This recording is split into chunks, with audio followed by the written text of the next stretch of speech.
Salut les amis, j'espère que vous allez bien. Il y a un métier qui attire beaucoup d'Africains en Europe qu'on appelle les camionneurs. En fait, aujourd'hui, je vais parler des maladies professionnelles liées à ces métiers-là. Vous savez, les Africains se lancent dans ces métiers sans en connaître la profondeur, sans en connaître les maladies, les risques liés à ces métiers. Bref, on regarde tout simplement le salaire. Oui, je vais toucher 3 000 euros, je vais toucher 3 500 euros.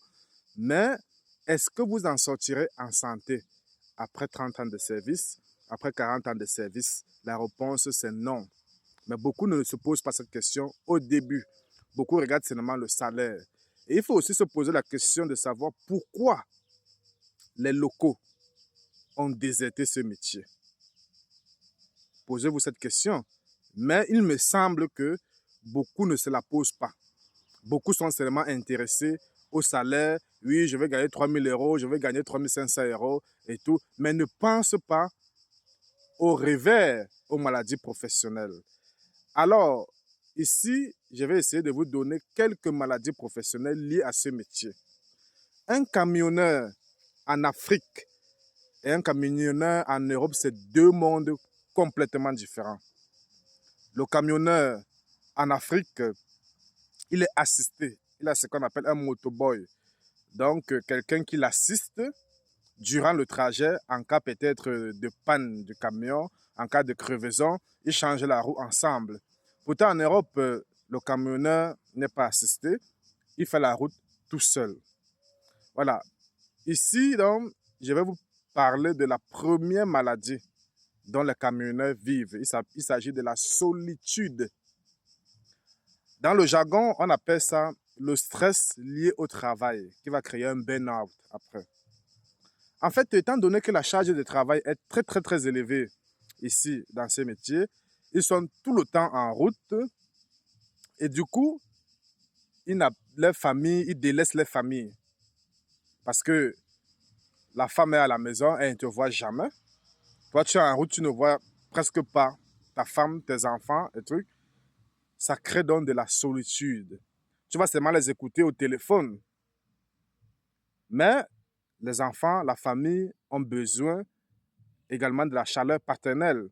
Mais ce que les Africains ne considèrent pas, ou les Africains minimisent, donc l'effet de solitude qui, à la longue, peut-être la femme peut te quitter, la femme peut te tromper, voilà, et ça va créer une dépression à long terme. Mais les Africains minimisent ça. Pourtant, c'est un problème grave. Autre chose, nous avons les problèmes au genou, l'arthrite, parce que le moment de freiner, accélérer et tout, sur un long terme, ça crée donc de l'arthrite. En fait. Autre chose également, la position assise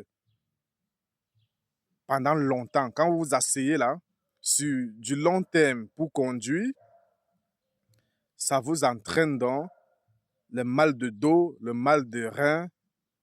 Voilà. Et à la longue, donc, ça vous détruit. Autre chose, quand les camionneurs sont en route, par exemple, il faut changer. S'il y a crevaison, il faut sortir, tu changes les pneus. Le froid, le climat. Quand il fait froid, parfois, il fait moins 10 degrés, moins 15 degrés en fonction des pays. Et ces ces échanges de température, là, même quand il faut faire les livraisons, par exemple, donc quand vous allez livrer, il faut sortir du camion, il faut décharger, peut-être il faut aussi recharger le colis ou la marchandise. Ouais, ces échanges de température là, entre quitter du chaud au froid, donc du chauffage qu'il y a dans le camion, et de la fraîcheur qu'il y a à l'extérieur en hiver, vous voyez, quand vous faites ce mouvement-là, sur du long terme, ça crée également beaucoup de problèmes de santé. Mais les gens ne le savent pas. Les gens regardent juste le salaire. Mais en Afrique, par exemple, la différence, c'est qu'il n'y a pas de... Le climat est bon, il fait chaud tout le temps, et ils ne vivent pas de problème de solitude. Parce qu'en Afrique, les camionneurs, là, Dans les petits villages là, ils ont les femmes là-bas avec les enfants. Donc vous voyez que le stress est moindre. Parce que quand son camion se gâte peut-être dans un village, là, la route est mauvaise et tout, le gars n'a pas dormi chez une de ses femmes dans le village là-bas et tout. Il a des familles là-bas. Donc les camions ont des familles un peu dans les villages là-bas en Afrique, quoi. Et tout. Donc ce qui fait que ça baisse le stress, ça baisse la solitude. Alors que toi qui es ici en Europe, tu n'as pas ça. Tu es tout le temps seul dans ton camion. Surtout si tu fais les voyages internationaux là. Tu es seul dans ton camion, toujours à causer au téléphone. Et tout. Deuxième chose, il y a la charge du travail, il y a la pression du travail. Parce que, étant donné qu'on est dans des sociétés développées, alors la charge de travail est élevée. Il y a une certaine pression de travail qui, après, va te causer un burn-out. Ça va entraîner de la dépression. Donc, j'invite les Africains à penser à ça bien avant de se lancer. Parce que si vous ne pensez pas à ça et que vous pensez seulement à l'argent, vous risquerez d'entrer dedans en santé et sortir malade. Donc, vous entrez OK et vous sortez KO. Donc, c'est ça que je voulais attirer l'attention des Africains par rapport à ce détail-là. Et c'est très important ce que je vous dis. Moi, je pense que vous devriez essayer de mettre ça sur un temps, sur une durée bien déterminée, faire ce métier, amasser l'argent que vous voulez amasser et vous laissez vous passer à autre chose.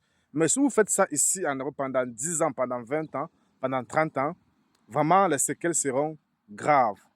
Les séquelles seront dévastatrices. Donc, les amis, je vous invite à faire très attention. Portez-vous